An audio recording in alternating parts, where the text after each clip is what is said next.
by saying that it is just political rhetoric on media. I'm a graduate of NUST, and my professor, Dr.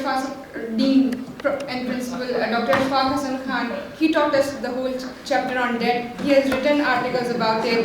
Dr. Hafiz Pasha, who was the former finance minister, he recognizes that we are on the verge of breaking the debt sustainability. How can you simply dismiss it? Because out of the 25 billion fresh loans in the past 3 years, $12 billion was just turned into repayment of the previous IMF loans. And apart from this, rupees 3.1 trillion domestic loans have been taken from commercial banks, which nobody is talking about because nobody knows, because it is not on the table. I don't know what it is under the table. And again, you talk about that IMF, the people sitting in the IMF, they are not fools.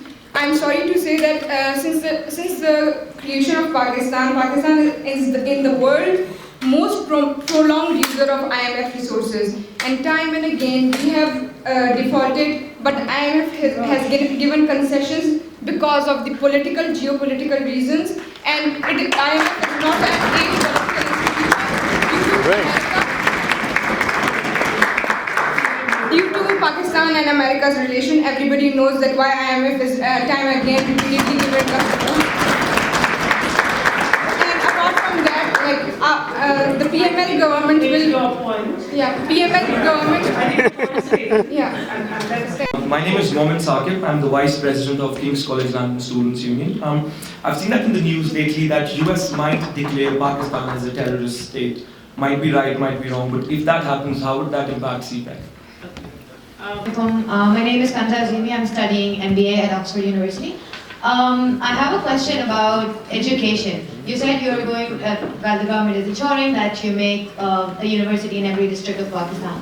Looking at the historical condition of education in Pakistan, I'm only led to believe that this is just going to be a number and that's it.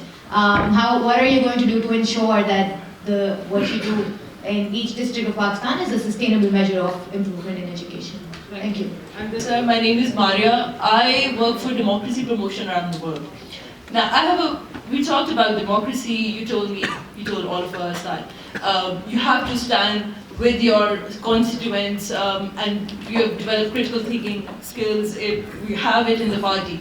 Now, my simple question is, how do you expect me as a voter and a Pakistani to feel when I know that me, as an educated person having an excellent academic record, I can't go back in Pakistan and join politics. It's very impossible for me because my father is not a Bhutto, not a Sharif, not a Khan, nobody. But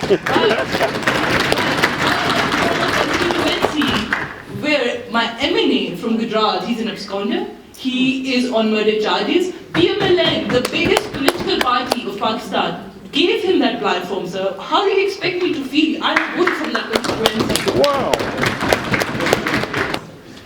My name is Rafiullah Kakar.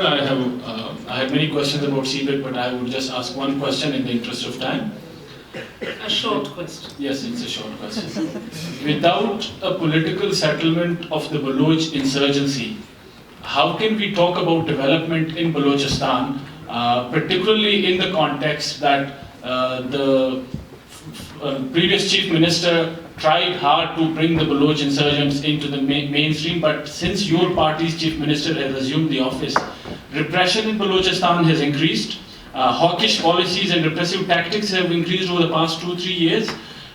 I would conclude it with this note.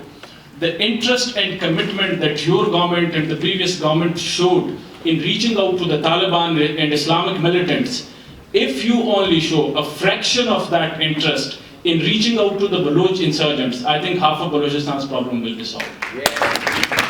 My question is regarding the critical thinking and your ability to ask questions within the party. For me, it's, as you said, it's a blessing to have Sharif brothers as our politicians, because you understand the politics in and out. But for a person like me, calling Bilawal Bhutto or respected Maryam Nawaz, my leader, my future leader, won't be possible. So, I mean, we can't underestimate the power of middle class. You just mentioned you came from a middle class. I'm from a middle class and very proud of it. So, I mean, how do you see your party, future of your party? You know, if you're not going to bring new faces, they're not going to be fair in elections within the party. Don't you think the party will die its natural death? We need change. We need a real change, not just these slogans.